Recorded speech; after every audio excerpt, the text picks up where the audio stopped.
শ্রদ্ধেয় ব্যক্তি, গলিয়ারার সন্তান, আমার বাবার পরম বন্ধু জনাব বড়লোক চৌধুরী সাহেব যখন সংসদ সদস্য ছিলেন, তিনি এই এলাকার মানুষের দুঃখ কষ্ট লাঘবের জন্য, এই এলাকার মানুষ যেন কুমিল্লা শহরে গিয়ে দিনের পর দিন সেবা পাওয়ার জন্য বসে থাকতে না হয়, এই এলাকার মানুষ যেন কুমিল্লা সদর হসপিটালে গিয়ে সিঁড়ির মধ্যে শুয়ে থাকতে না হয়, এই এলাকার মানুষ যেন উপজেলার সেবা পাওয়ার জন্য অভয় আশ্রমের পাশে গিয়ে দাঁড়িয়ে থাকতে না হয়, এই এলাকার মানুষ যেন কোতোয়ালি থানার মোগলটুলি গলিতে গিয়ে রিকশার চাপায় পিষ্ট না হতে হয়, তিনি স্বপ্ন দেখেছিলেন এই এলাকার মানুষকে মুক্তি দেওয়ার জন্য একটি উপজেলা করার, এবং তার সেই উপজেলা এই কুমিল্লা সদর দক্ষিণ উপজেলা।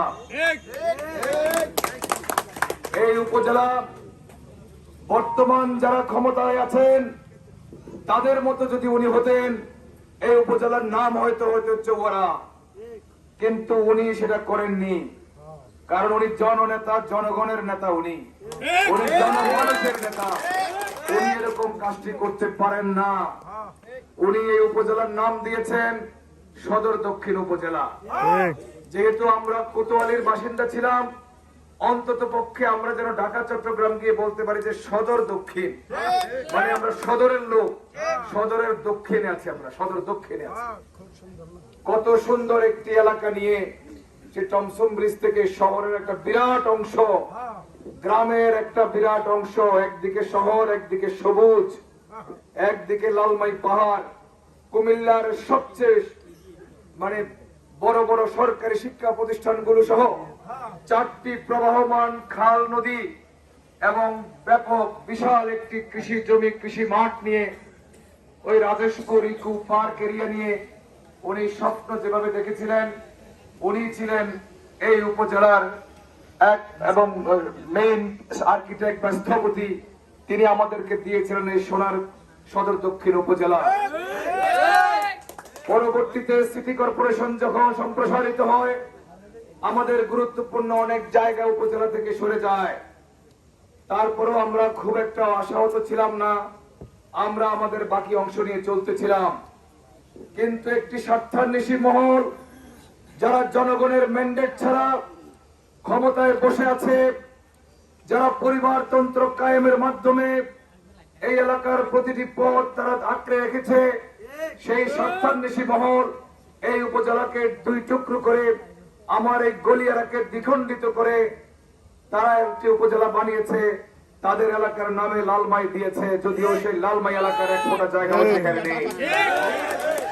তারা তাদের এলাকাকে ডেভেলপ করার জন্য সেখানে একটি উপজেলা বানিয়েছে।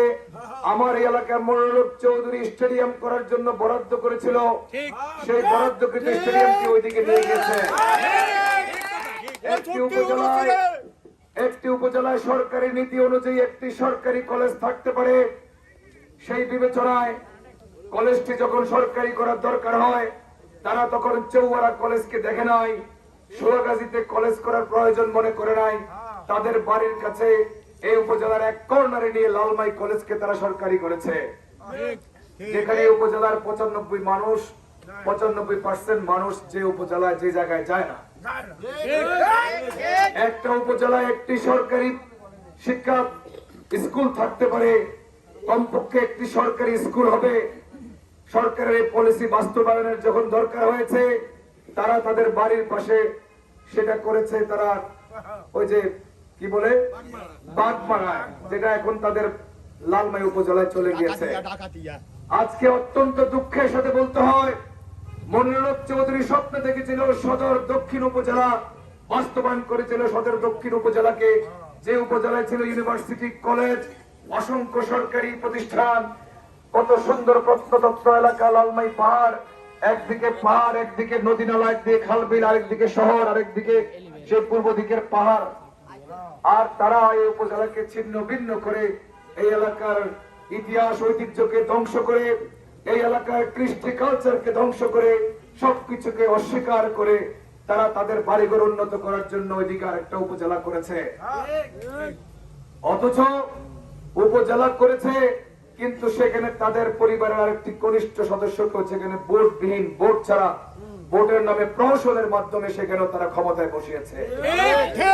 আর তিনি আমাদের এই এলাকার লোক তিনি ছাড়তে পারেন না। 3 বার 15 বছর উনি বিনা ভোটে ক্ষমতায় থেকেও উনি ওনার লোভ সামলাতে পারছেন না। উনি আবারও নির্বাচনে প্রতিদ্বন্দ্বিতা করছেন এবং তাকে সহযোগিতা করছেন এই গত 15 বছর ধরে ওই কুমিল্লা শহর থেকে আসা ভিন দেশের একটা ভিন্ন মানুষ এই এলাকার মধ্যে আসর করে নিয়েছে কিছু মানুষের সহযোগিতায়। সে গত 15 বছর এই এলাকার মধ্যে এসে তামসা করছে, এই এলাকার মধ্যে সে এসে ভাইস চেয়ারম্যানই করছে। কোনদিন এই ধরনের অন্যায়ের প্রতিবাদ সে কোনদিন করেনি। সে ওই চেয়ারম্যানকে কখনো বলেনি, চেয়ারম্যান সাহেব আপনি এত সুন্দর স্বপ্নের সদর দক্ষিণ উপজেলাকে আপনি কেন দ্বিখণ্ডিত করছেন? আপনি কেন সোনার গলিয়ারা ইউনিয়নকে আপনি দ্বিখণ্ডিত করছেন? 11,000 ভোট মাত্র একটি ইউনিয়নে হয় কোনদিন? সুদূর একেবারে অরণ্য যে পার্বত্য চট্টগ্রামেও তো একটি ইউনিয়নে 11,000 ভোট নেই, কিন্তু গলিয়ারা দক্ষিণ ইউনিয়নে মাত্র 11,000 ভোট।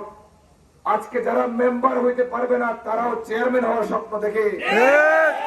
এরকম এক ব্যক্তি আমার সাথে কয়দিন হাসছিল, তাদের কি স্বপ্ন চেয়ারম্যান হবে। সে চেয়ারম্যান হওয়ার ঘুমে বিভোর স্বপ্ন দেখতে দেখতে সে আমার সাথে চলা বন্ধ করে দিয়েছে। 11,000 ভোটের ইউনিয়নে নাকি সে চেয়ারম্যান হবে। যাই হোক, সেই ব্যক্তিটি এই উপজেলার সমস্ত অন্যায় ও নিয়মের সহযোগী হিসেবে সাহায্য করে গিয়েছে চেয়ারম্যানকে। আমাদের ইপিজেড এলাকায় যেসব মিল ফ্যাক্টরি হয়েছে, সে মিল ফ্যাক্টরি চেয়ারম্যান যদি বিনা ভোটে হয় তাকে ভাইস চেয়ারম্যান কি ভোটে হয়েছে? ভাইস চেয়ারম্যানকে কারা ভোট দিয়েছে? শয়তানে কে এখানে বলল? ওই ভাইস চেয়ারম্যান শয়তানের ভোটে নির্বাচিত এই গত 15 বছর। এই লোকটি জানাজার মধ্যে পর্যন্ত চেয়ারম্যানের পরিবারের প্রশংসা করতো কিনা? চেয়ারম্যানের পরিবারের প্রশংসা করতো না? ওই একটা অদৃশ্য মন্ত্রী, বর্তমান এমপি, যে অদৃশ্য মন্ত্রী বাংলাদেশের সবচেয়ে বড় মন্ত্রণালয়ের দায়িত্ব পেয়েছিল কোনো না কোনো ভাবে। ওই নিরাকার ব্যক্তি, ওই অদৃশ্য শক্তি, তাকে পাশ করানোর জন্য আমাদের এলাকার কতগুলো বিভ্রান্ত প্রাণী তারা মেতে উঠেছে, তারা মেতে থাকে সব সময়। তাদেরকে বাক্স ভরে ভোট দিয়ে পাশ করানোর জন্য, তাদেরকে বস্তা ভরে পাশ করানোর জন্য। তাদের বাপ দাদাকে বলে যে তোমরা ভোট কেন্দ্রে আসতে হবে না, আমরা আছি। আরে সেখানেই তো সমাজ ধ্বংস হয়ে যাচ্ছে। এদের কাছ থেকে কি শিখবে? নৈতিকতার অবক্ষয় তো সেখানেই সৃষ্টি হচ্ছে।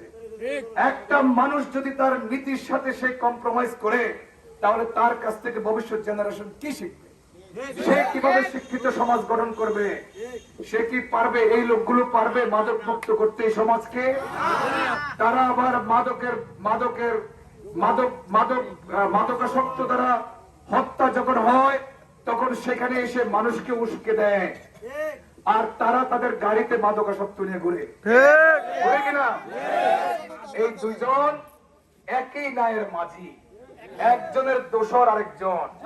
নির্বাচন এসেছে, কয়েকদিন আপনার এমনি একটু গেম করতো, ডামাডোল পিটাইতো, তারপরে আবার ওই তাদের চামচারা তাদেরকে ভোট দিয়ে দিত। কেউ হয়ে যেত চেয়ারম্যান, কেউ হয়ে যেত ভাইস চেয়ারম্যান, কেউ জানতো না। জানতো কেউ? 15 বছর আপনারা জানতেন? আজকে তাদের ঘুম হারাম হয়ে গিয়েছে। এই কালীবাজার স্কুলের প্রাক্তন ছাত্র আজকে এলাকায় এসেছে নির্বাচনে। এই দুলিপাড়ার নাতি আজকে এসেছে নির্বাচনে। নলকুড়ির ভাগিনা এসেছে নির্বাচনে। এই কৃষ্ণপুরের ভাগিনা এসেছে নির্বাচনে। এই মনুরা এবং শাহরাতলির নাতি এসেছে নির্বাচনে। এই এলাকার ফুফাতো ভাই আখতারুজ্জামান রিপন যখন নির্বাচনে এসেছে, তাদের হারাম হয়ে গিয়েছে। হন্য হয়ে খুঁজছে, হন্য হয়ে ঘুরছে, মানুষের কাছে আরো বিভ্রান্ত করছে, একের পর এক বিভ্রান্তিকর তথ্য দিচ্ছে তারা মানুষকে। তারা মনে করছে শহরের মানুষ বোধহয় শুধু শিক্ষিত এবং উন্নত, আর গ্রামের মানুষ বোধহয় অশিক্ষিত অপদার্থ। আরে অপদার্থের দল এই শহর